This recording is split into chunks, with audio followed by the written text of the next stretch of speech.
আছে আমাদের দেহের অঙ্গ, সমস্ত অঙ্গ দিয়ে যত কিছু আমরা করি তা এই ডান কাঁধের বাম কাঁধের ফেরেশতা সবকিছু লেখে, জবানেরটাও লেখে। কিন্তু শুধু জবান দিয়ে আমরা যা বলি এইটা সংরক্ষণের আরেকটা ফাইল আরেকজন ভিন্ন ফেরেশতা তৈরি। এটা মধ্যে শুধু হইলেও কথা, জবানে জিহ্বাতে যা বলছি। এই জন্য মানুষ তার জবানের কথার বিচার দুই জায়গায় পাবে। এক হলো ওই ডান কাঁধে বাম কাঁধের ফেরেশতার যে ফাইল, এটার মধ্যে সবকিছুর লগে এটার হিসাব আছে। আরেকটা হলো শুধু জবানের ফাইল একটা কি অপ্রয়োজনীয় কথাগুলো এটাই আলাদা। কি পরিমাণ বেহুদা কথা আমরা হাসতে হাসতে রসিকতা করে দুষ্টুমি করে এমনি অনেক মানুষ হাসতে হাসতে গালি দেয়।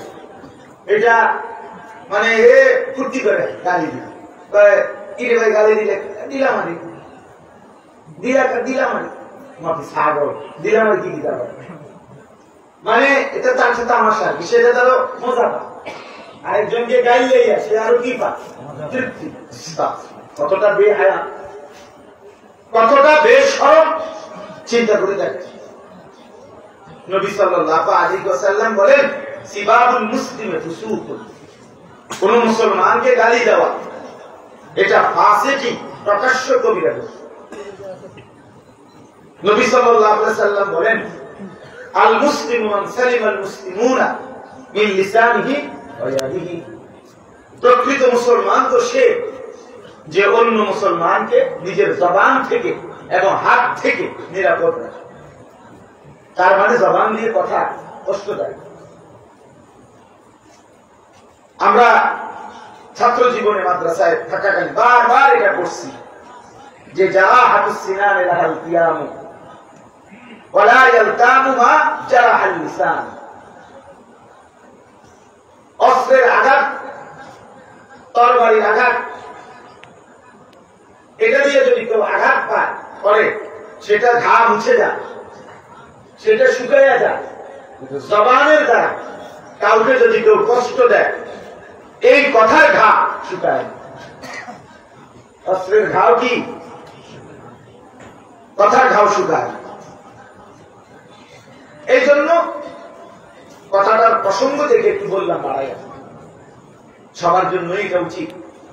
মুরব্বী চাচারা, বাবারা, আপনারাও চা দোকানে বসে বসে ঘন্টার পর ঘন্টা বেহুদা কথা বলেন। 14 গোষ্ঠীর যত দোষ, বেড়ার দোষ, বেদির দোষ, মেম্বারের দোষ, চেয়ারম্যানের দোষ, অমুকের মাইয়ার দোষ, হেবড়ার ফুটের দোষ, বেহুদা বানোয়াটি কথা। এই বুদ্ধি দিতেছে, কথা কইতেছে, বন খাইতেছে, বিড়ি খাইতে আছে, চা খাইতে আছে, আলু চপ খায়, পেঁয়াজ খায়, আর গপ মারে। শুধু শুধু শুধু শুধু কি কয়, কি কেন কয়, কারে কয়, কে শুনে, কে জিঙ্গেছে ওটার কথাই নেই, কোনো খবর। শুধু শুধু হুদাই ব্যানব্যান করে, শুধু শুধু। একবার এখান থেকে বসা আমেরিকার বুদ্ধি দেয়, হ্যাঁ একবার চীন, জাপান, এশিয়া মহাদেশ, সারা পৃথিবীর বুদ্ধি দেয় যেটা এনে বলে। কিন্তু দোকানদারের টাকা দেয় না যে 3 মাস। বুঝলেন না কথা? দোকানদারে আজ 200-250 টাকা ঘুরে গিয়েছে যে 6 মাস টাকা দেয় না। আমরা বুদ্ধি দেখেন, আপনার বুদ্ধি দিতে বলছে কেমিয়া ফাজি, আপনার দোকানদার টাকা না দিবেন, চা খাইতে আসেন, চা না খাইয়ে চলে যাবেন, খাওয়া লাভ করেন কেন? শুধু শুধু একেবারেই গেল। এই জন্য জবান অনেক দামি বিষয়।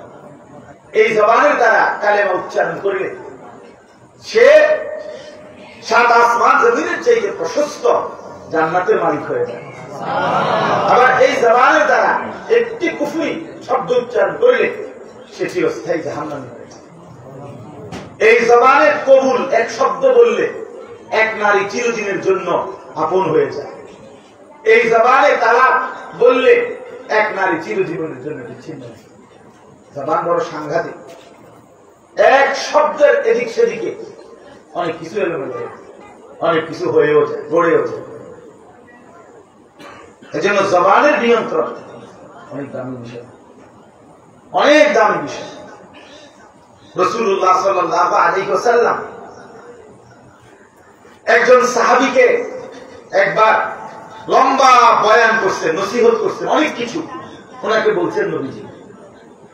ইসলামের বিভিন্ন বিষয় ওনাকে বলছেন, ওযু, গোসল, কালেমা, নামাজ, রোজা, হজ, যাকাত, জিহাদ সব কিছু বলার পর নবী সাল্লাল্লাহু আলাইহি ওয়াসাল্লাম ওই সাহাবীকে বললেন, আলা উখবিরুকা বিমালাকিল খাইর কুল্লি, সাহাবী এই যা যা করতে তোমারে বলছি সবগুলো তুমি করতে পারবা, একটা জিনিস যদি তুমি ঠিক রাখো সেটা কি আমি তোমাকে বলবো?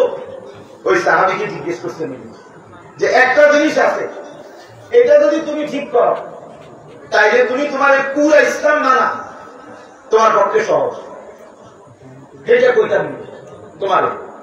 সাহাবী বললেন, অবশ্যই বলুন ইয়া রাসূলুল্লাহ, সেটা কি? তো নবী সাল্লাল্লাহু আলাইহি ওয়াসাল্লাম এই জিহ্বা, নবীজির জিহ্বা মুবারক